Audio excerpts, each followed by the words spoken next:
MSI GeForce RTX 3080 Gaming X Trio Opinion. The MSI GeForce RTX 3080 Gaming X Trio will retail for $760. Plus, huge performance increase over RTX 2080 Ti. 60 FPS 4K gaming a reality now.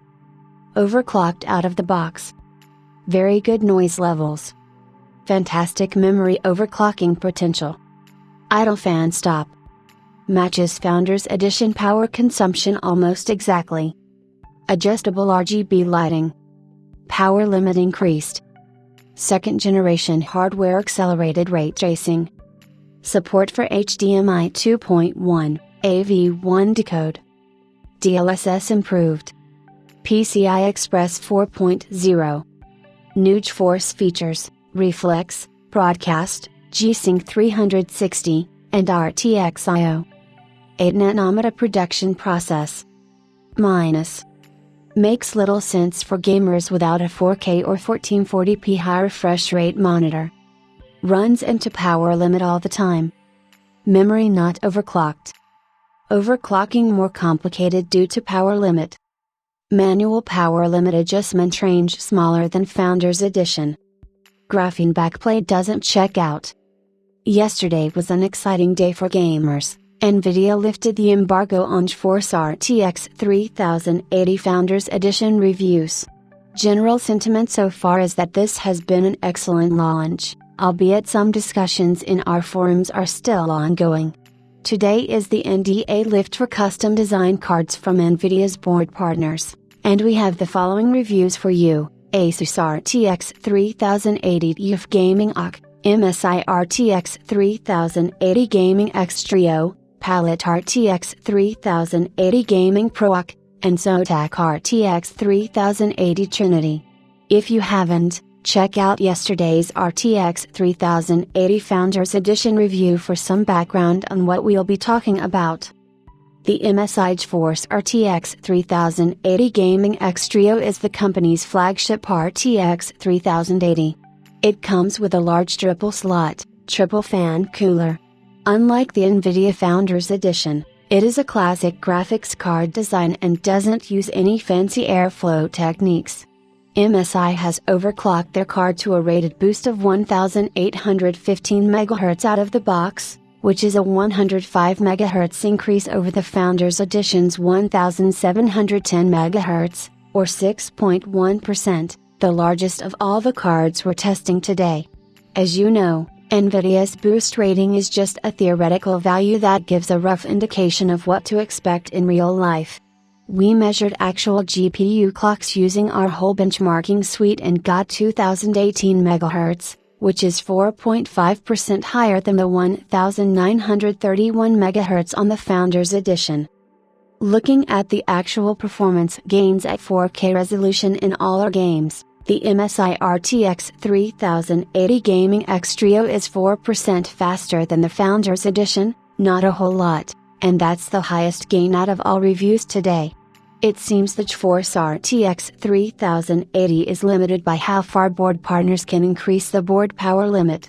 In the case of the Gaming X Trio, the power limit is set to 340W, versus 320W on FE.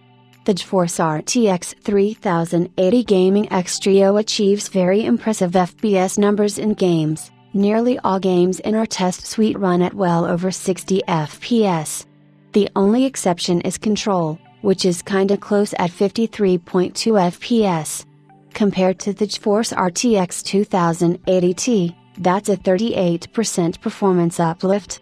Compared to the RTX 2080, which the RTX 3080 is replacing, the performance increase is a staggering 75%.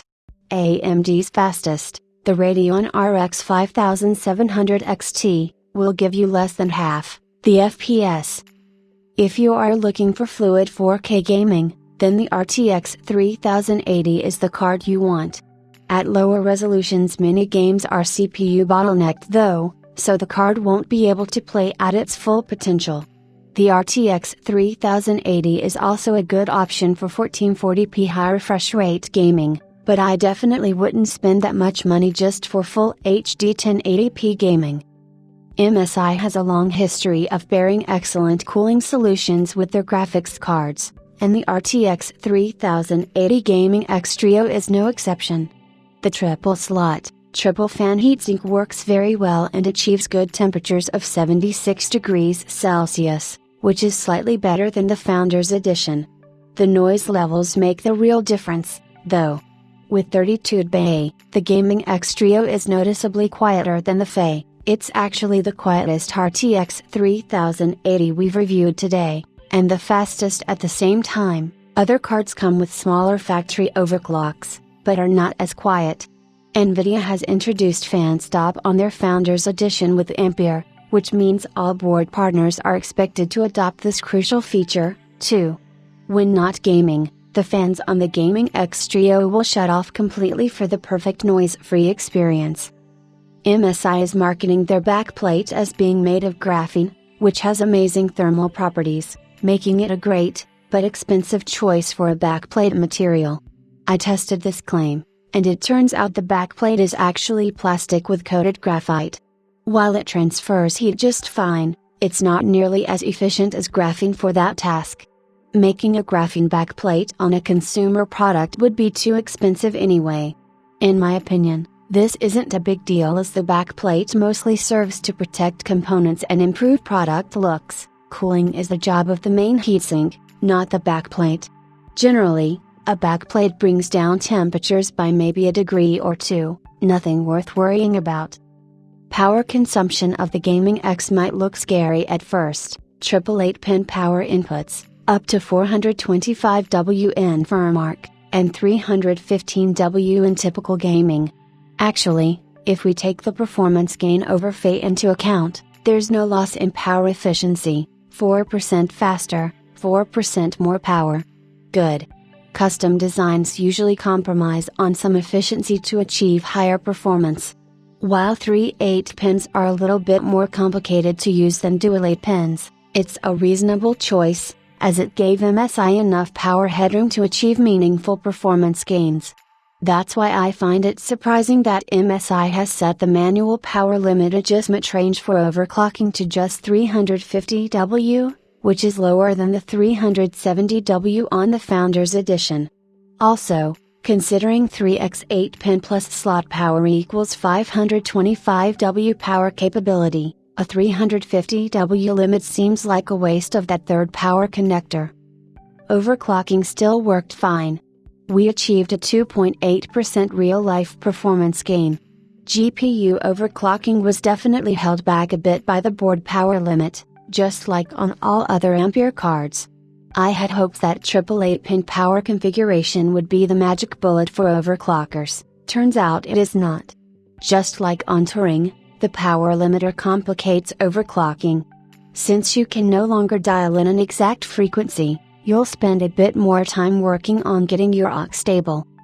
MSI is asking $760 for their Gaming X Trio, which is a 8.5% price increase.